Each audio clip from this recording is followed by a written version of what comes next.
Now, Kenya's parliament has rejected nearly all new tax proposals in a new finance bill by the country's Treasury.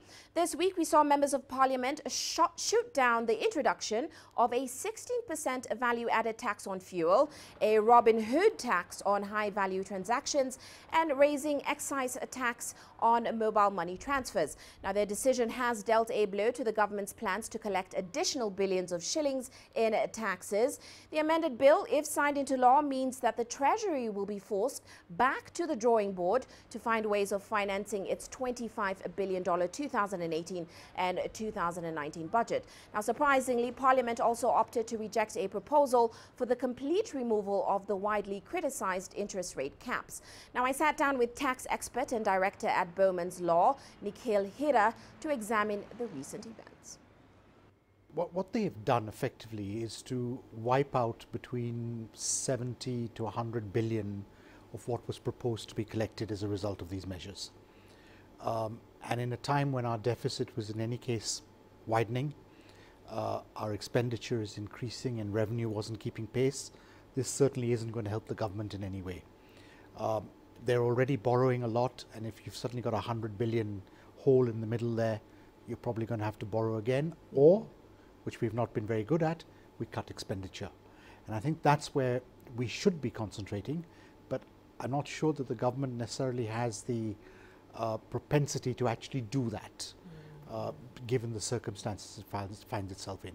So we've got a problem in a sense, because suddenly 100 billion of the funding, revenue funding, is just gone in a sense. Well, let's look closer at some of these taxes we saw rejected. They shot down the proposed 16% tax on petroleum. They've pushed the implementation to September 2020. Do you think there's a chance we'll see this tax implemented at all at this stage? Well, let's look at the history. When we got the new VAT Act 2013, we had a 3-year transitional period for these taxes. 2016, the government on their own accord, wasn't the MPs, was on their own accord, delayed it by 2 years to September 2018, and now the MPs have shut it out and said another 2 years. The impact of 16% on pump prices would have been quite significant for the common mwananchi, indeed for anyone living in Kenya today. Will it get implemented? I don't really have a crystal ball, but I guess if we go on past history, they keep delaying it. They'll keep delaying. And the impact of it on the common mwananchi is going to be such that it's probably unpalatable from a political point of view as well to do it. Right.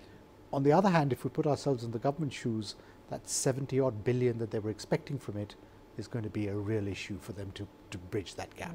But let's move on to the Robin Hood tax, which of course would have seen financial institutions impose 0.05% taxes on bank transactions of over 500,000 shillings. It was criticized for being vague. Do you think Treasury had defined that tax properly?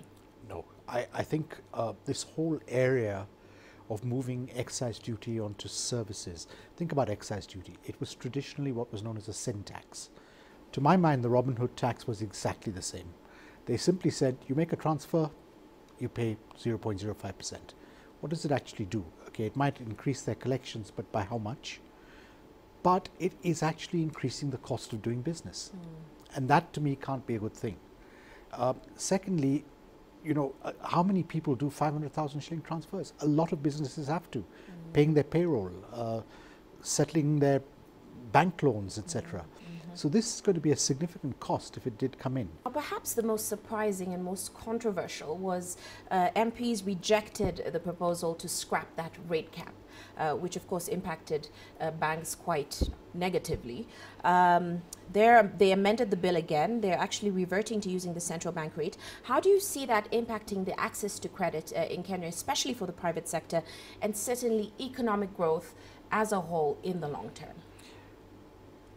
Well, since we got the interest rate cap, I think the availability of credit in the market has been lowered significantly. It hasn't helped, of course, that where a bank could only lend to us at 13.5%, or it was 14%, and yet the government with their T-bills in the market were, you know, between 10 and 12%.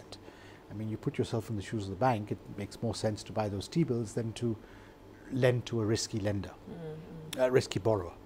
So